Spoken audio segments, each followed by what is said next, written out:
Veterans, there are VA conditions you can claim and win even if you've never documented them in your service treatment record. And the VA will never go out of their way to tell you this.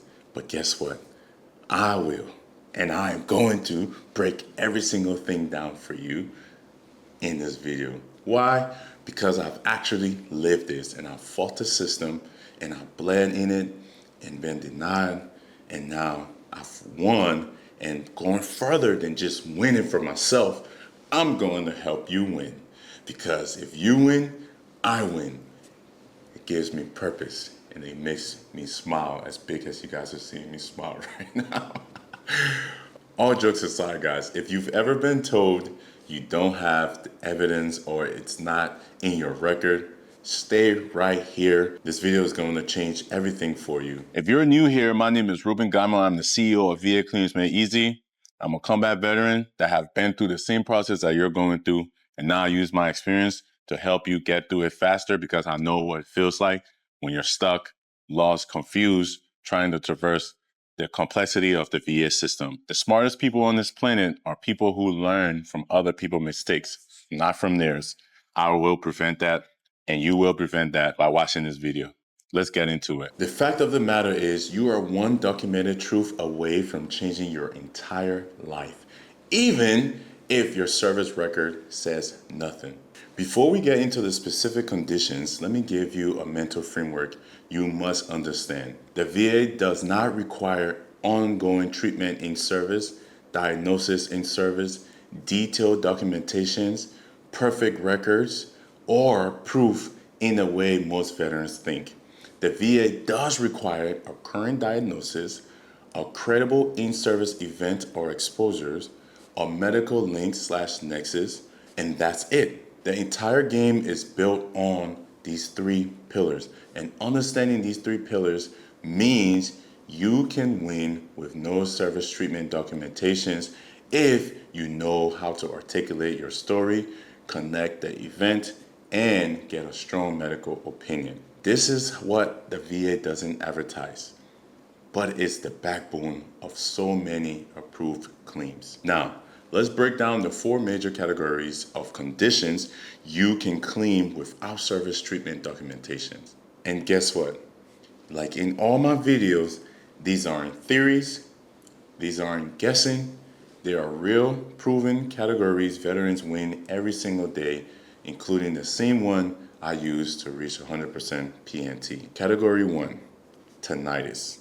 Tinnitus is the most commonly granted conditions in the VA history, even with zero documentation.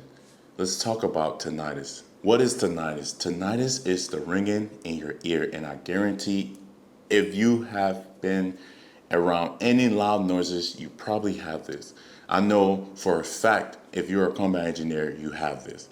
Due to all the explosive training we did, the range, the weapon ranges, to this day, I wake up, that's all, that's all I hear, guys. This is why when people are talking to me, I'm just like, because I barely hear. And then the worst part is my ears is tiny. Like I have tiny ears and then it's ringing. But let's get back on track. This is the number one condition the VA grants without service connection because it is subjective. It's diagnosed based on your report. It's directly tied to acoustic trauma. It's extremely common in many military jobs. You do not need a hearing test in service, medical visits, no saying there's ringing in your ears.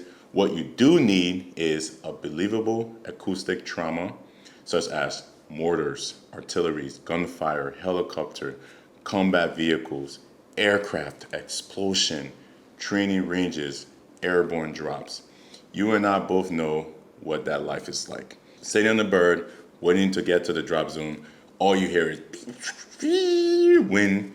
Yes, you can claim that. And mind you, you don't need to have done all the things that I did, such as jumping out of planes and helicopters and so on and so forth. You can get this simply by going to ranges that you did. Most of us went to ranges, regardless of what our MOSs was.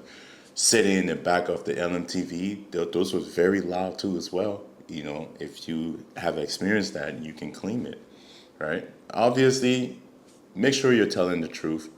Be truthful, guys. The VA is here to help us, and I create this information to help you veterans get it and use it. But this channel is not designed for you to, manipulate the system and steal from the VA. Tell your truth, be honest, be truthful. And majority of you guys did experience all these things I'm discussing. Go ahead and articulate it to them so you can get the benefit that you've earned and you deserve. I truly believe every single veteran that signed that dotted line to serve their country should get all the benefits that they deserve, that they've earned. Next, what you're going to need for tinnitus is a clear explanation. Tell the CMP examiner how often you were exposed to whatever the incident might be, what your job required, what gear you wore or didn't wear, when the ringing started, and how it affects your day-to-day life. Next, you're going to need a strong story connections. You can say, I began noticing ring in my ears during repeated exposures to aircraft engines, heavy weapons, and training explosion. It has continued from service till today. That's enough. No record required.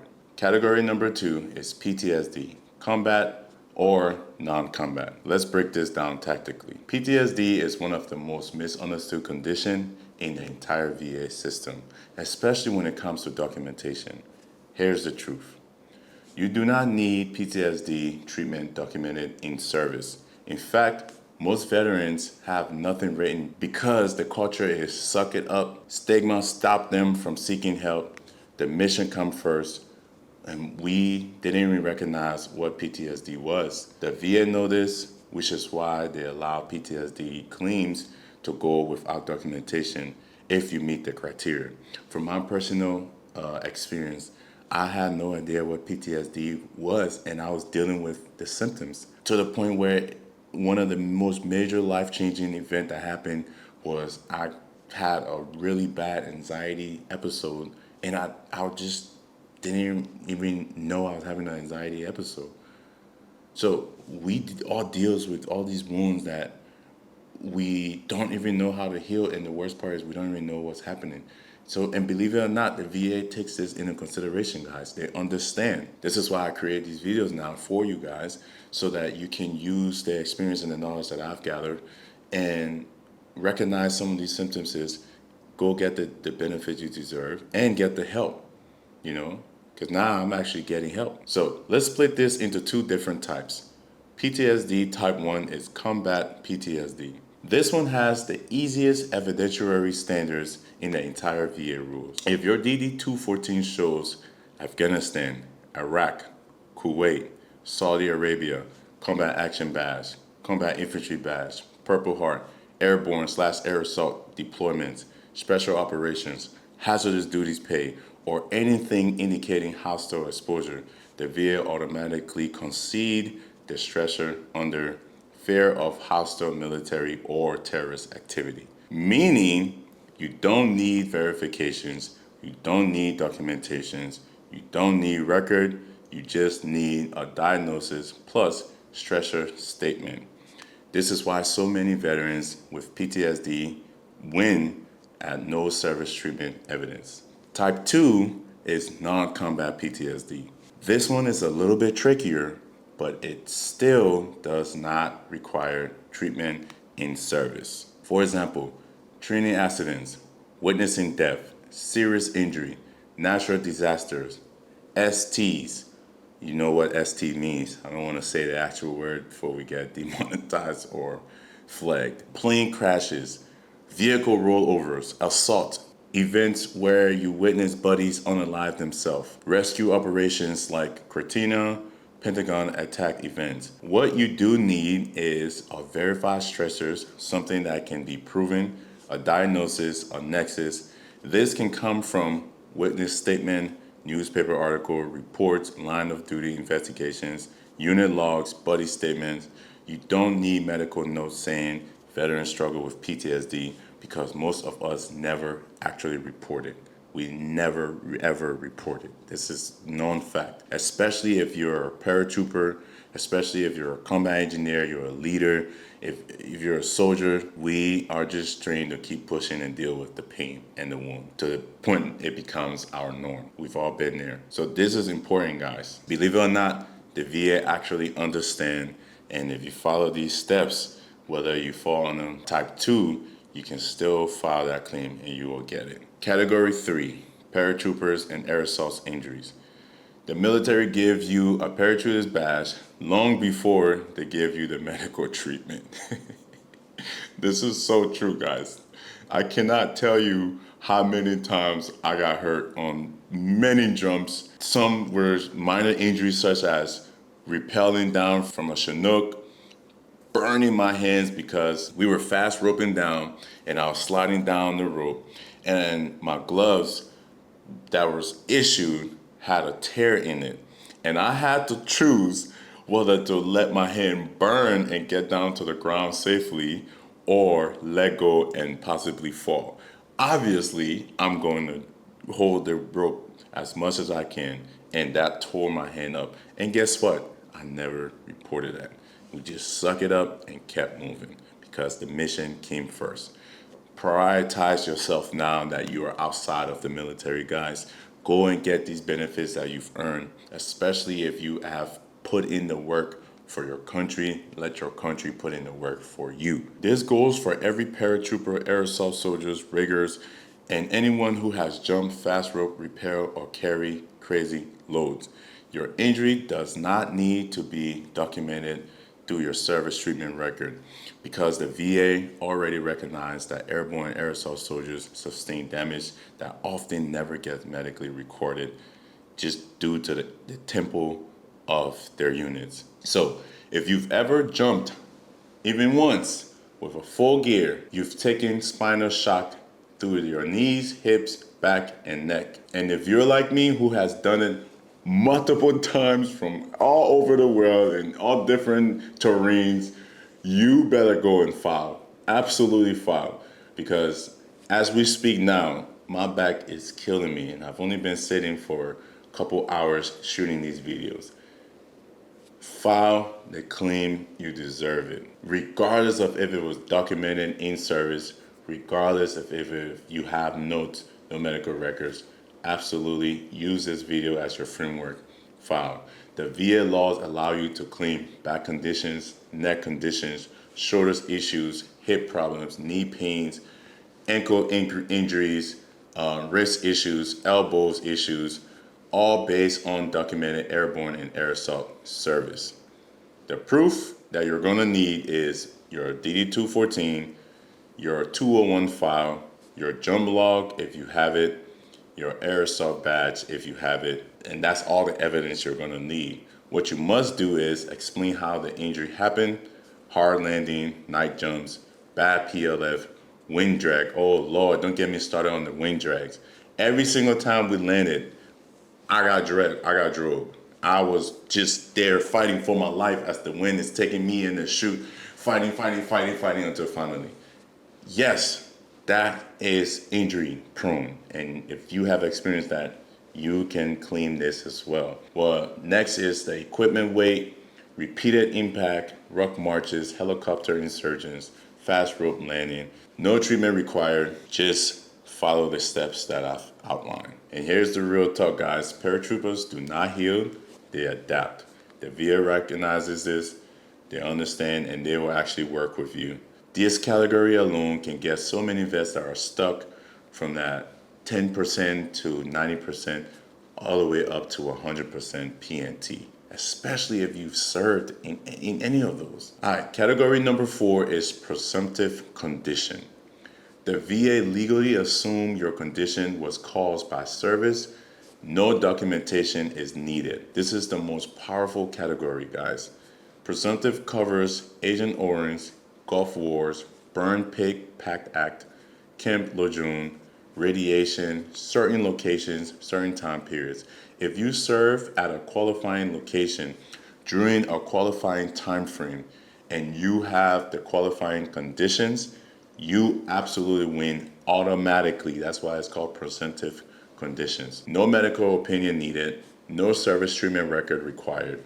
you get a goal. For example, Agent Orange presumptive. So type 2 diabetes, prostate cancers, Parkinson's, heart disease, hypertension, and many other forms of cancer.